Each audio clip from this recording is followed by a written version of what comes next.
Did you know that the Buddha did not teach that suffering comes from pain, but rather from our reaction to the pain? In today's video, let's talk about the Buddhist perspective on suffering. Well, would you look at that? Isn't that a great view?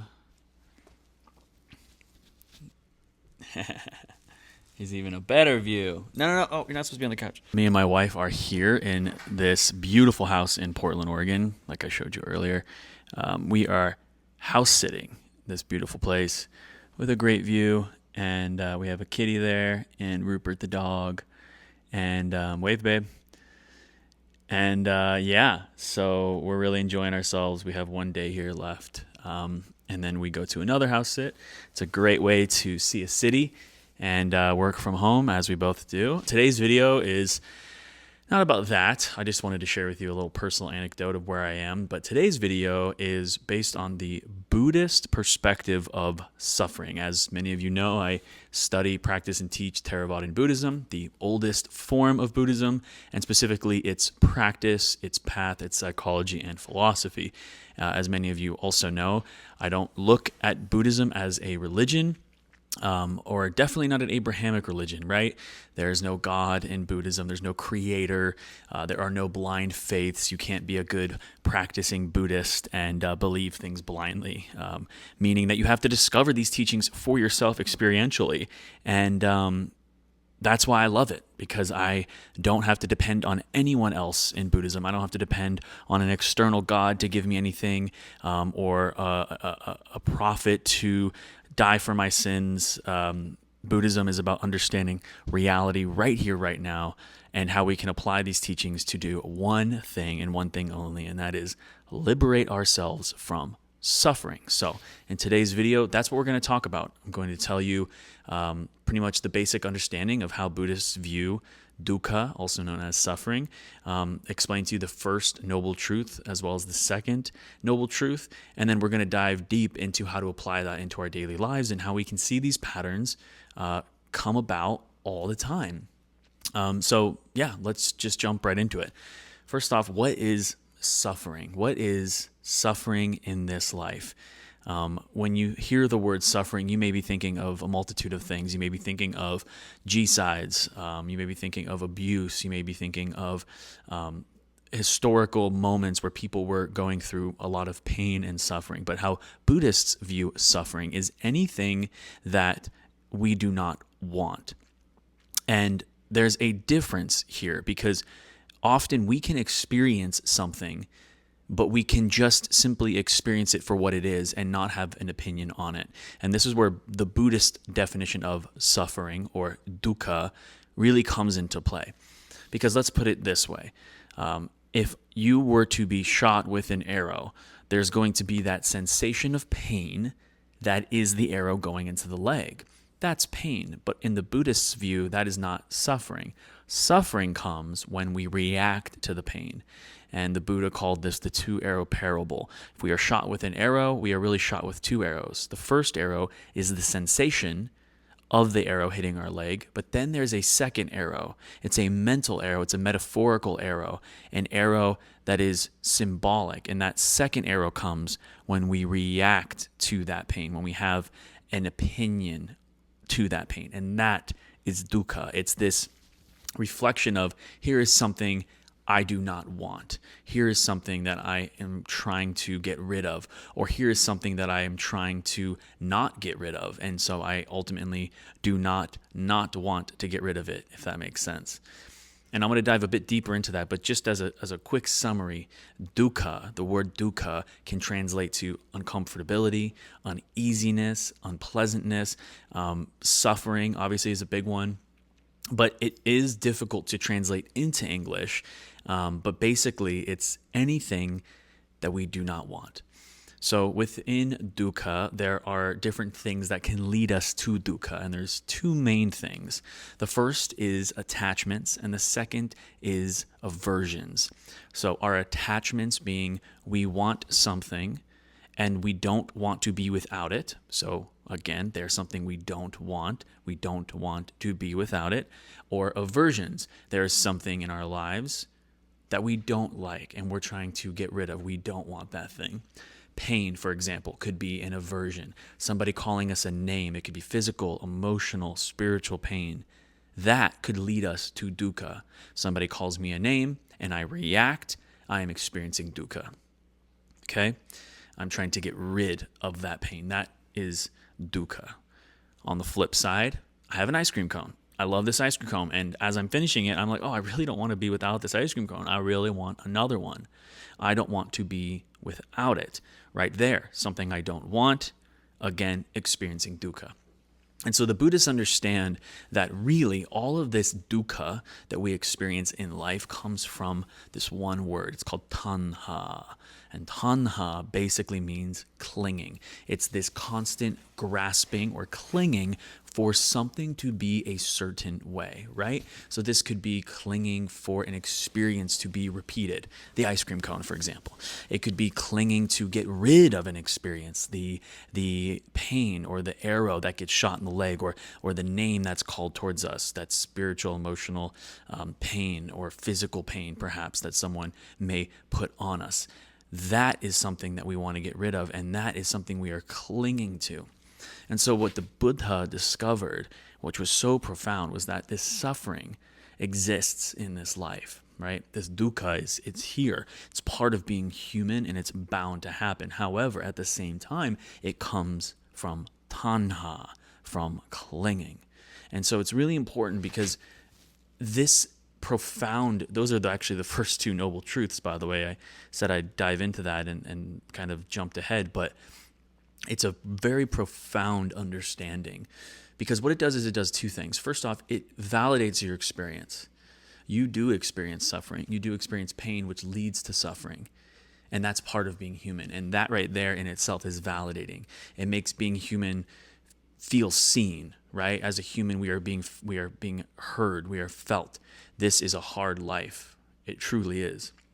We get sick, we get broken up with, we get hurt, we love and then we get broken up with or are heartbroken and we want that love again. We have a great day and then, we go on this great vacation and then we have to go back to work and we want that vacation to be longer. And so being human is full of dukkha. It's full of different sensations that we can become attached to, or different sensations that we want to have an aversion towards. That's the first noble truth, the truth of suffering. It's literally what it's called, the truth of suffering, the truth that suffering exists in this life. The second noble truth is the truth of the cause of suffering, which I've already explained, tanha, clinging. It's this constant need for change, for things to be a certain way. It's this clinging towards an experience. And so those are the basics of the Buddhist perspective of suffering. Pain exists, but our reaction to that pain is suffering, right? Pleasant things may happen to us, like eating an ice cream, but it's our reaction to that pleasant experience that dictates whether we suffer.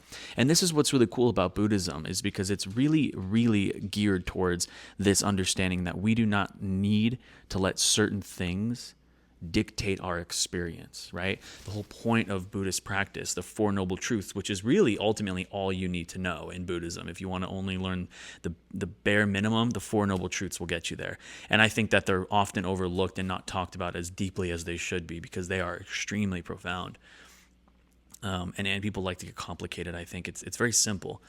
Suffering exists, and our suffering exists from these attachments. And there's two more noble truths that we'll talk about in a later episode. So make sure you subscribe right now to be notified of when that goes live. I'll probably be making that in the next few days. But it's very important that you first understand the first two noble truths. So anyway, like I was saying, the whole point of Buddhism is to liberate ourselves from this suffering. And also, Buddhism understands what suffering is and what unpleasant or pleasant sensations are, and how they are different things, right? We can experience pain without suffering. There's a quote, it's not a Buddhist quote, but it's a good one. Pain is inevitable, but suffering is optional. And so a lot of New Age spirituality, will say things like, let go of what no longer serves you. Or I've seen some modern psychologists say things like the let them theory. I forgot her name. She wrote a book. It's a very powerful book that has helped a lot of people. And it's all about, well, if somebody calls you a name, let them. If somebody's mean to you or breaks up with you, let them. If somebody does, something you don't like, let them. All of this is very much based in Buddhist practice, and Buddhism has been around for 2,500 years. But what's even cooler about it is that Buddhist practice furthermore gives you almost a step-by-step guide of how to do these things. Because I can tell you to just let somebody call you a name, but that's going to be very difficult for you to do if you're not trained on how to do that. And this is what I love about the Buddhist path, is that it is a skill and a practice and an art form on how to be at peace, how to liberate yourself from suffering. Anyway, I digress. My main point here is that the Buddhists understand that life is suffering, and it can lead to suffering if we are not skilled. It gives us a path on how to do that, and also gives us a reason of why life can be suffering because of those clinging moments, those tanha moments. So how do we apply this to our daily lives? How do we apply this to a day-to-day moment? The best thing you can do, and this is something I want you to practice, go about your day and see what it is that you are clinging to whenever you are feeling this dukkha. So you're going about your day, and all of a sudden you start to feel dukkha.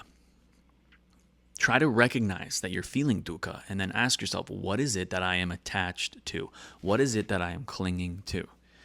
Am I clinging to this pain in my leg that I'm trying to get rid of? Am I clinging to the idea that it should not be there? Am I clinging to things need to be a certain way, and my partner should not have said that to me? My partner should have cleaned up like I asked them to. My partner should have done X, Y, Z. Are you clinging to the way that your parents treated you in the past? Are you clinging to the fast food worker who should have smiled back? Whatever it is, it could be minor, it could be major, whatever. Just when you're experiencing dukkha, you ask yourself, what is it that I am attached to? And this is extremely profound, okay? Like the fact that this is on a YouTube video right now that you're watching is a beautiful thing, because you can go ahead and click off and watch some silly cat video. But what this is an ancient practice that is here to help you. And when you put it into place, it supersedes anything else, in my opinion, when it comes to mental health. It supersedes medication to an extent, of course.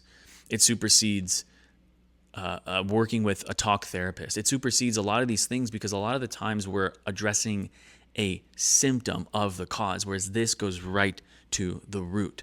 Actually, in Buddhism, they're literally called the roots of suffering. We are uprooting suffering at that moment, because we're saying, what is it that I am attached to? What is it really? What is it really? Well, my partner called me a name. Am I attached to the fact that they called me a name?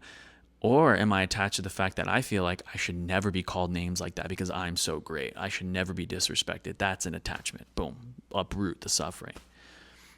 And there's ways to actually further uproot it, but this is just the basic beginner part of the practice. And one final thing I'll say before I go is that this is why meditation is so important. Mindfulness, sati, means to remember. Mindfulness really comes from the word sati, which means to remember the present moment, to remember the teachings that we're talking about, to remember the truth of reality, that all things are always changing, anicca in Buddhist practice, and also that this dukkha exists if we let it, remembering, I'm allowing dukkha to be here. And it really does come down to this allowing or not allowing. It really is our choice in the end. So I'll leave you with that. Make sure to subscribe for more teachings like this. And please leave a comment if you have any questions. I'm going to be answering them throughout the week. And make sure also to check me out on Insight Timer, where I actually give you more practical ways, more practices. Insight Timer is a meditation app. It's one of my favorites. It's a great way to support me as well. And yeah, may you be well. May you be free of suffering. Thanks for hanging out. And we're going to enjoy this view now. Okay, take care.